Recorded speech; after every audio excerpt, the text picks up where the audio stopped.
நான் நான் முதலமைச்சரானதும் முதலமைச்சரானதும் காட்டை அழிப்பேன். காட்டை அழிப்பேன். இந்த நாட்டை ஒழிப்பேன். சாமி சாமி சாமி இருங்க, என்ன பண்றீங்க? என்னமா பண்ண சொல்ற? ரேகை பார்க்க சொல்லி கை நீட்ட சொன்னா உறுதிமொழி எடுக்கிற மாதிரி கை நீட்டினா நான் என்ன பண்றது? சரிங்க சாமி, கையை ஒழுங்கா காமிச்சிட்டா. இப்ப பார்த்து சொல்லுங்க.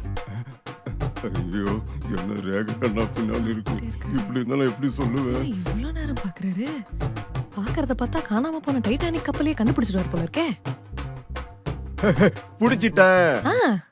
இந்த வருஷம் முடியறதுக்குள்ள ஒரு 25 வயசு பையன் கூட ஜாம் ஜாம் கல்யாணம் நடக்கும். அப்படியா? ஆனா ஒரு வாரத்துல அந்த பையன் ஓடிடுவான். ஐயோ, கவலைப்படாதீங்க. அடுத்த 10 வருஷத்துல இன்னொரு பையன் கூட 2ஆம் கல்யாணம் நடக்கும். 2ஆம் கல்யாணமா? அந்த கல்யாணமாவது கடைசி வரைக்கும் நீடிக்குமா சாமி?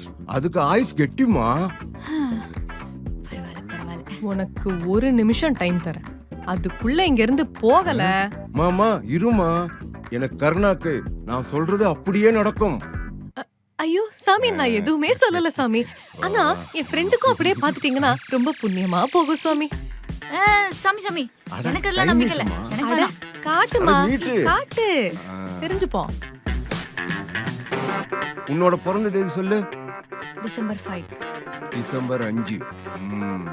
உன்னோட பிறந்த தேதிக்கு ஒரு நாள் முன்னாடி பிறந்திருந்தா நீ ஆசைப்பட்ட பணக்கார மாப்பிள்ளை, பாரின் காரு, பங்களா வீடுன்னு ஜாம் ஜாம் கல்யாணம் நடந்திருக்கும். அதான் இப்ப டிசம்பர் 5 பிறந்துட்டால, அதுக்கு பார்த்து சொல்லுங்க. அது எப்படிமா என் வாயால சொல்லுவேன்? அப்ப சொல்லாதீங்க. சொல்லாம போனா நான் எப்படிமா பீஸ் வாங்குவேன்?